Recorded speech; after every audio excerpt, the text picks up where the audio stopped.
Sa ngalan ng Ama, ng Anak at Espiritu Santo. Amen. Tayo ngayon ay nasa ikalawang linggo ng Adbyento at ito ay paghahanda natin sa pagdating ng ating Panginoon sa ating buhay, lalo-lalo na ngayong Pasko. At ang ating Panginoon ay nagbibigay sa atin ng napakagandang suggestion kung paano natin magagawa ito.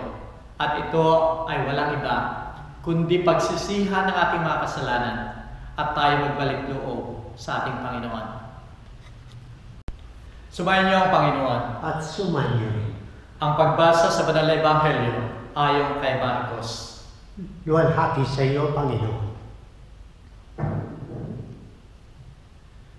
Pasimula ng Ebanghelyo ni Jesucristo na anak ng Diyos. Ito ang nakasulat sa Propeta Isaias.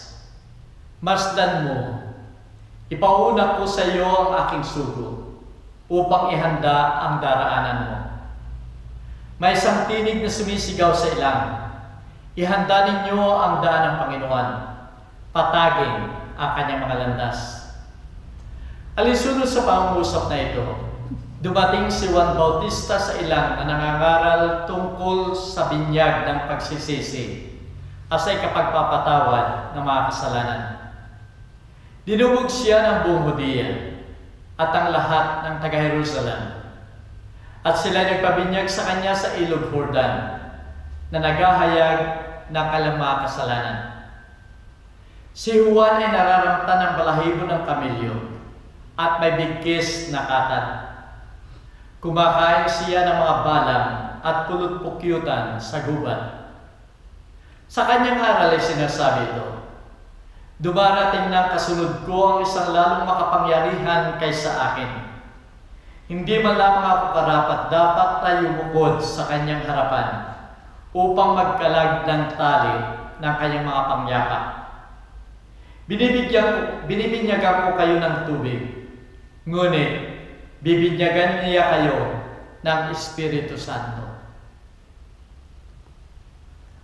Ang salita ng Diyos. Purihin ka, O Kristo. Minamahal ko mga kapatid sa pananampalataya, napakahalaga sa atin ang balita. Lalo-lalo na kung may mga nangyayaring malalaking bagay, mga pangyayari sa buong mundo. Gusto natin yung mga pangyayari yun ay malaman natin. Halimbawa, yung mga digmaan sa iba't ibang panig ng daigdig. Gusto nating malaman ito ba'y magpapatuloy at tayo maaapektuhan sa hinaharap? O ito ba'y matitigil na at magkakaroon na tayo ng kapayapaan? Sa ating paligid ay ganun din. Gusto nating malaman yung mga nangyayari sa ating paligid sapagkat dito nakasalalay ang ating mga ikinikilos sa araw-araw nating pamumuhay. Subalit napakahalaga pa rin kung sino ba yung nagbibigay ng balita. Ito ba ay tama o credible yung mga tao na nagbabalita? At tama ba yung kanilang ibinabalita? Sapagkat marami ng fake news na siya namang sumisira sa buhay ng tao, nagpapagulo sa buhay ng tao. Kaya nga sa Pilipinas, noong mga nagdaang taon, ay mayroon silang batas na isinulong, Republic Act 11469, na nagsasabi doon, yung mga fake news ay crime. Kaya kung ikaw ay nagkakalat ng news na yan, ito ay against o labag sa batas natin. Sapagkat kinakailangan, dapat tama yung mga balita na natatanggap ng tao. Halimbawa, yung mga balita ng bagyo halimbawa, kalimitan ay dapat nating malaman. Gaano ba kalakas yung bagyo yan? Saan bang tatama? Saan parte ng bansa tatama? At gaano kadami ng ulan ang siyang darating? Sapagkat ito ay napakahalaga sa paghahanda sa buhay ng tao. Minamahal ko mga kapatid, kung titingnan natin ang balita ito, ay mayroon ding balita na sinasabi sa Banal na Ebanghelyo ngayon. At ang balitang ito ay hindi fake news, kundi ito'y isang totoong balita na ito'y nagsimula pa doon sa history ng ating kaligtasan. Sa Old Testament ay sinabi na ito ni Propeta Isaias na mayroong isang tao, isang sugo na darating. At ang sugong ito maghahanda ng daan ng ating Panginoon. Na siya ang nagsasabi, patagin ninyo ang landas ng Panginoon. Patagin ninyo ang kanyang mga landas. At sa banal na Ebanghelyo ngayon nga, yung sugong yun ay dumating. At ang sugong ito ay si Juan Bautista, na siya ay nangangaral ng binyag ng pagsisisi. At ganun din, pagbabalik loob sa ating Panginoon, pagkatapos nating umalis sa ating kasalanan. Minamahal ko mga kapatid, ano ba yung tunay na aral na sinasabi ni Juan Bautista upang maihanda natin yung pagdating ng ating Panginoon? Ang sa kanya ay yung repentance. Dalawang bagay ang napapaloob sa repentance o pagsisisi. Ito ay pagsisisi o aalis tayo sa ating mga kasalanan at pagkatapos tayo magbabalik loob sa ating Panginoon. Dapat itong dalawang ito ay magkasama. Hindi pwede na maghiwalay natin. Hindi pwede na sabihin natin, okay, magsisisi ako, lalayo sa aking kasalanan, subalit hindi ako magbabalik loob sa ating Panginoon. O kaya, ako'y magbabalik sa loob sa ating Panginoon, subalit ako ay hindi lalayo sa aking kasalanan. Hindi pwede yun, minamahal ko mga kapatid. Dapat sa ating paglayo sa ating mga kasalanan, tayo ay magbalik loob sa ating Panginoon at doon lamang papasok ang buhay ng ating Panginoon sa ating buhay.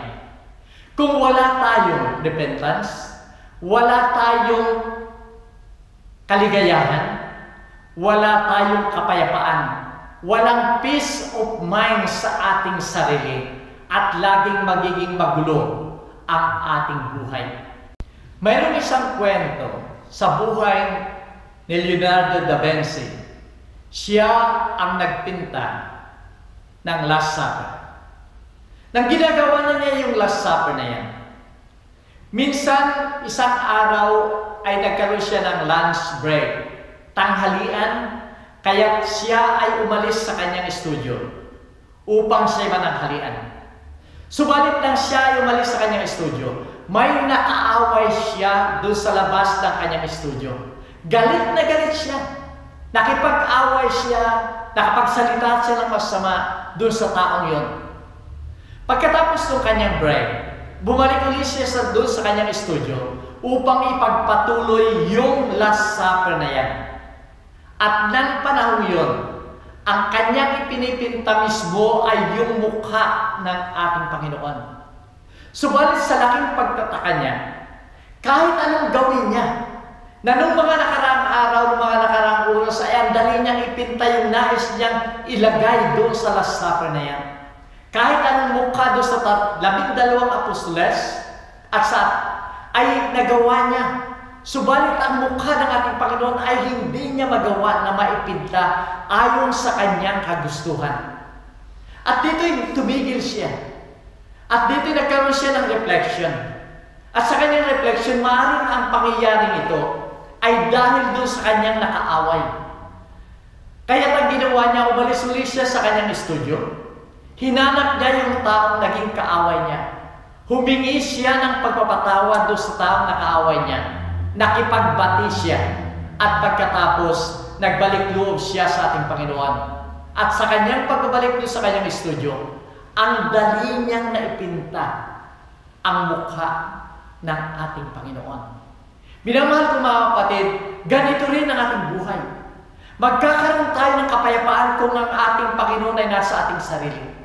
Kung sa ating selebrasyon, sa darating na Pasko, ay nais nating magkaroon ng kapayapaan at kaligayahan, dapat yung mukhang yun ng ating Panginoon ay nasa ating mga selebrasyon. Kaya kung magagawa natin ito ang tunay na paghahanda sa pagdating ng Pasko. Alalahanin natin, minamahal ko mga kapatid, nang ang ating Panginoon ay naruroon sa sabsaban at siya ay pinanganak, ang unang ibinalita ng mga anghel, kapayapaan sa sandaigdigan at kaligayahan ang dulot ng ating Panginoon. Minamahal ko mga kapatid, dalawang challenge ang ibinibigay sa atin sa linggong ito. Ang una, kung si Juan Bautista ang unang sugo o messenger na ang ibinalita niya ay ang pagdating ng ating Panginoon, ang sumunod na messengers ay yung mga apostoles. Sila ang ipinahayag naman nila na yung aral ng ating Panginoon ay dapat nating isabuhay. Sa panahon natin ngayon, tayo ang mga messengers na, sapagkat ang misyon ni Juan Bautista, ang misyon ng mga alagad, ay kapareho ng ating misyon na dapat nating ipalaganap ang mabuting balita sa lahat ng tao. Kaya yung kanilang ginawa na ipahayag ang balita ng ating Panginoon ay dapat nating ipahayag din sa lahat ng tao.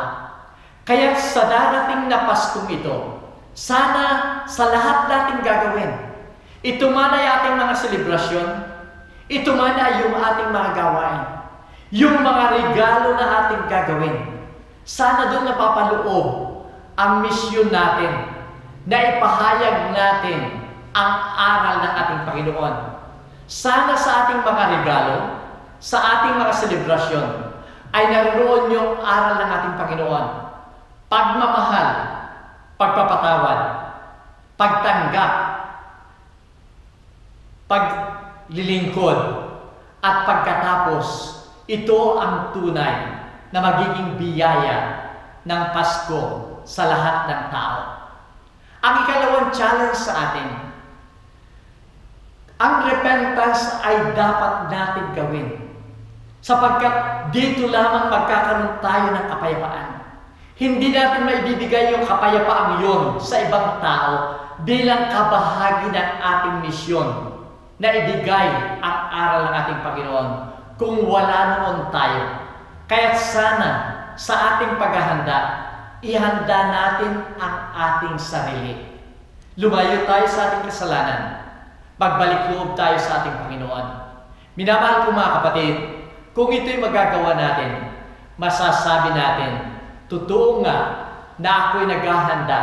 Totoo nga na ako'y handa sa pagdating ng ating Panginoon sa Paskong ito, sapagkat ako'y nakikisa sa pagbibigay ng kapayapaan, pagmamahal, pagliligtas na dulot ng unang Pasko. Dito sa Sydney, Australia, ay meron pa rin akong announcement pagkatapos ng blessing. At ito ay pagdiriwang ng simbang gabi at ganoon din yung pagdiriwang ng Pasko. Sumayin niyo ang Panginoon. At sumanyo rin. Minamahal ko mga kapatid, lumalapit na ang Pasko sa taong ito. Sana tayo naging handa sa pamagitan ng paglapit natin sa ating Panginoon upang magkaroon tayo ng kapayapaan sa ating sarili at ganoon din sa ating kapwa. At ito ay pagpalagi ng makapangyarihan ng Diyos, Ama, Anak, at ang Espiritu Santo. Amen. Kumain tayo mamaya. Salamat sa Diyos.